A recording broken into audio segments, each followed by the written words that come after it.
So, Mike, just as we're sitting down, the Mariners wrapping up their trade deadline, they come in at the very last second, dealing Mike Leake to the Arizona Diamondbacks, getting Jose Caballero, a middle infielder from High A Visalia. Also today, Roenis Elias and Hunter Strickland getting dealt to the Nationals, part of a 5-player deal, getting 3 pitching prospects back. The Mike Leake move, the biggest one that the Mariners made today, getting rid of probably a good, well, they're going to have to cover a good portion of his salary the rest of the way, at least the part that the Mariners owe. The Cardinals also chipping in there as well. What do you make of the return for Mike Leake? They got rid of Mike Leake. I mean, that's kind of what they had to do. I mean, they were almost never going to get much back. The value of players like that has apparently just diminished in Major League Baseball in 2019. I think that's a different conversation about why Major League GMs no longer value the type of players that actually help you win championships or get there, and why the trade deadline has changed so much. But, you know, in the final moments, they were at least able to move on. Mike Leake didn't want to be here. I mean, at some point it becomes a disruption to have somebody that doesn't want to be here and is looking to win. And so, you know, they're able to move on from that. Hopefully they got a little bit of salary relief out of it, and hopefully a lottery ticket, and Caballeros, maybe he turns into something, right? You move on from a couple of older pitchers who, you know, let's face it, you don't need them in order to succeed this year because you're not trying to succeed. They're not going to be a part of your long-term future. And so you get 3 more lottery tickets back from Washington, rather, and maybe one of those 3 guys turns into somebody who can help you at some point. That does happen. So, look, the Mariners didn't have any great... Did they have anything to deal that had value? Domingo Santana, maybe, but defensively, that limits him to just the American League as DH. Yeah, and I don't even know how much value he had. Those guys seem to be a dime a dozen right now in baseball, despite some pretty good numbers. So, I don't think Jerry had a significant amount to trade. He had done most of that in the offseason.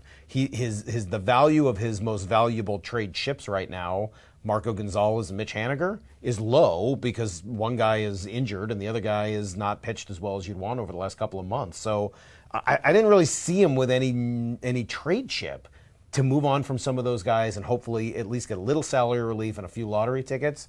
Yeah, I think that's doing a pretty good job if you're Jerry Dipoto. We've seen the Mariners in season make a lot of trades where they're looking for salary relief. It was Jay Bruce, Edwin Encarnacion, Anthony Swarzak also. But their biggest move in the offseason was getting Jared Kelenic, Justin Dunn, but also Jay Bruce and Anthony Swarzak, 2 guys with bad contracts. Do you think the Mariners maybe should have gone that route and gone to a team and said, hey, we will take on this terrible contract you've got, but also give us somebody young, give us a prospect that maybe we can turn into something better? I'm all for that. I am all for buying better minor league system.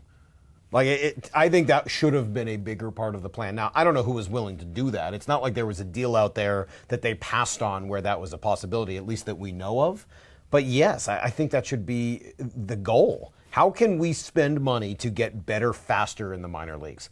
I'm all in for them spending money to improve the system as opposed to just spending money to improve the major league team, which, let's face it, is not going to be fixed by spending money over the next year or two. They need those young prospects, and any way you can acquire them is worth it to me. What did you want Dipoto to do? Did you want something different? I don't know if you could get anything different than what the Mariners gave up today. But I look at the trade made by the Padres, how they got involved with the Reds and Indians on Wednesday night or Tuesday night, and they didn't give up a whole lot. Franmil Reyes is kind of like Domingo Santana. He's a little younger, but still very one-dimensional. He's got a lot of pop in his bat, but that's about it.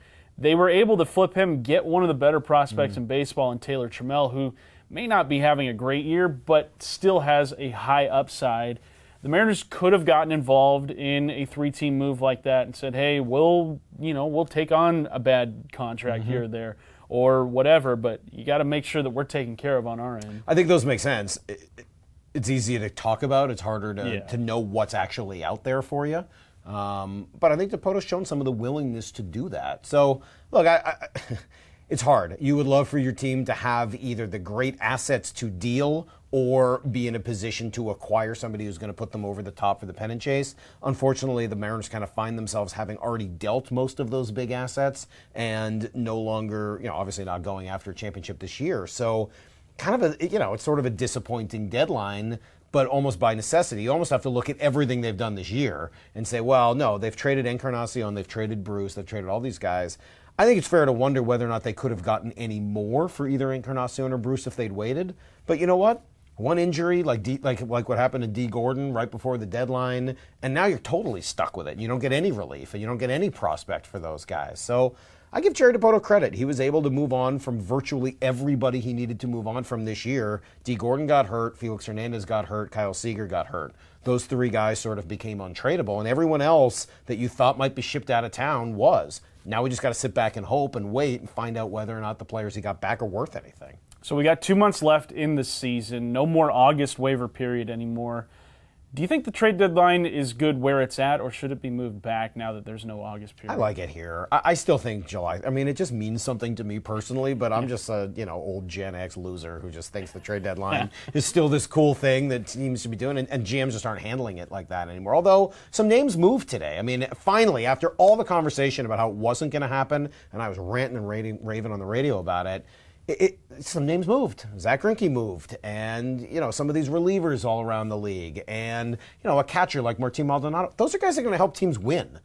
Mike Leake is the type of player that will help a team win. I don't know whether the Diamondbacks are going to be good enough to get all the way there, but he will help them make a run at it because he's a serviceable guy who's going to give you a pretty good start every 5 games, and you need at least 6 of those starters to get to the postseason.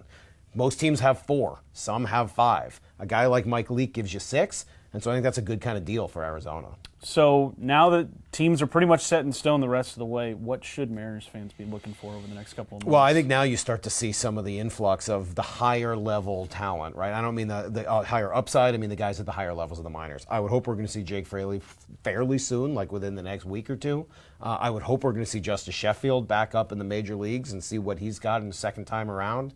I would hope that you maybe see guys like Kyle Lewis or Evan White, maybe not in the next few weeks, but in September to get a little taste of what it looks like up here, and that by next year, those guys may even get a crash course at some point of, hey, here's the major leagues, let's go. Don't you think? Am I missing somebody? Those are pretty much the candidates I had in mind. I mean, Jake Fraley, it's still kind of mind-boggling why he's not up right now, especially with them going, they had Christopher Negron, Keon Broxton, just a lot of guys. Must have a reason. They must be waiting on something. I mean, they've got a lot of 4A guys that are just playing in the major leagues right now. And by the way, for a guy like Nola, who's hitting the ball, is scorching the ball since he's come up, the nice thing about being able to bring up some of those career minor leaguer guys in spots like this, maybe you stumble into something. I mean, that happens now and again where it turns out a guy can actually hit at the major league level. Dodgers, they've done it a couple of times. Sure. Max Muncy, Chris Taylor. Yep. It seems to be There's working no for reason them. Nola can't be one of those guys. I mean, that's not based on 2 weeks. He's not yet. But could he be a Max Muncy? Why couldn't he be?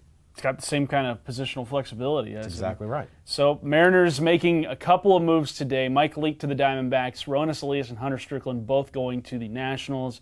Mariners now set themselves up for the last couple months of the season. We'll do our best to unpack it all in the next couple of days as the Mariners continue on. Hey, they've won 6 in a row. They're hot.